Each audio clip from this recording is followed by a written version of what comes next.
Assalamualaikum warahmatullahi wabarakatuh. Saya Mahramah dari Administrasi Bisnis Sektor Publik semester 5 akan menjelaskan mengenai bisnis model kanvas dari usaha saya sendiri, yakni usaha pengetikan atau yang saya beri nama Justikland atau jasa ketik online. Nah, apa itu bisnis model kanvas? Bisnis model kanvas adalah suatu kerangka kerja yang terdiri dari 9 elemen dan disajikan dalam bentuk visual dalam satu halaman, agar dapat dipahami dan dimengerti dengan mudah. Di dalam bisnis model kanvas ada 9 elemen penting yang memiliki fungsi dan tujuannya masing-masing. Nah, mari saya jelaskan satu persatu dari ke-9 elemen tersebut berdasarkan usaha yang telah saya jalankan.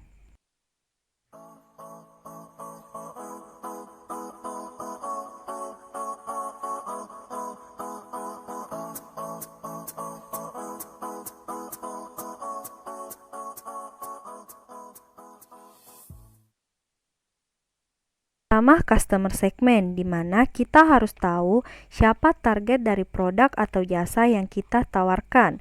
Adapun target dari Justikland sendiri yaitu yang pertama, masyarakat pada umumnya, yang kedua, pekerja kantoran, yang ketiga, pelajar atau mahasiswi. Selanjutnya value proposition, yaitu bagaimana menentukan solusi customer dari produk yang kita tawarkan.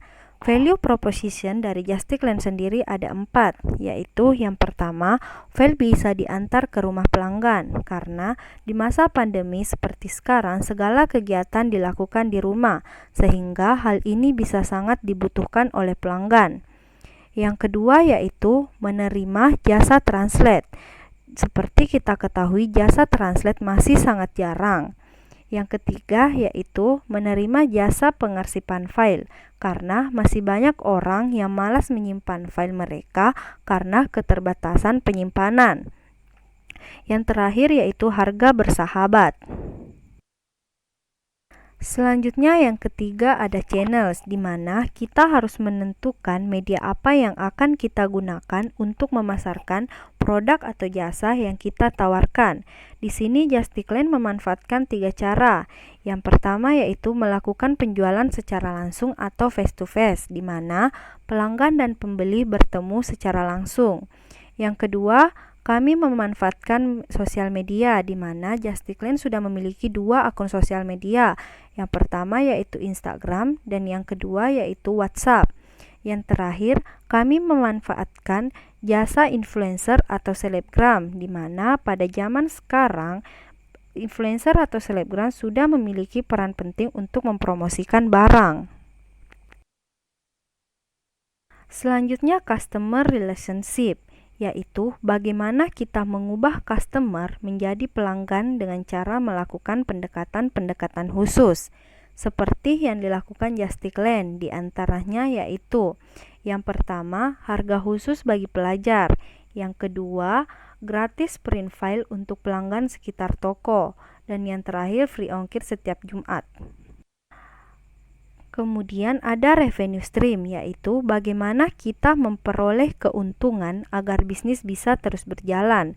Justikland sendiri termasuk usaha yang masih baru, sehingga saya baru menargetkan revenue stream sebagai berikut.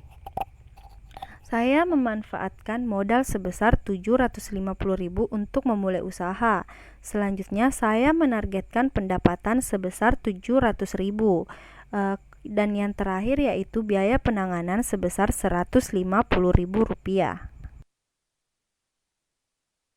Selanjutnya ke activities, di mana kita harus tahu apa saja kegiatan yang kita lakukan supaya bisnis bisa terus berjalan. Adapun ke activities dari Justikland yang pertama yaitu pengerjaan cepat, di mana kita akan berusaha untuk melakukan pengerjaan secepat mungkin sesuai dengan jadwal yang telah disepakati sebelumnya bersama dengan customer. Selanjutnya kita juga akan berusaha untuk terus-menerus fast respon terhadap customer.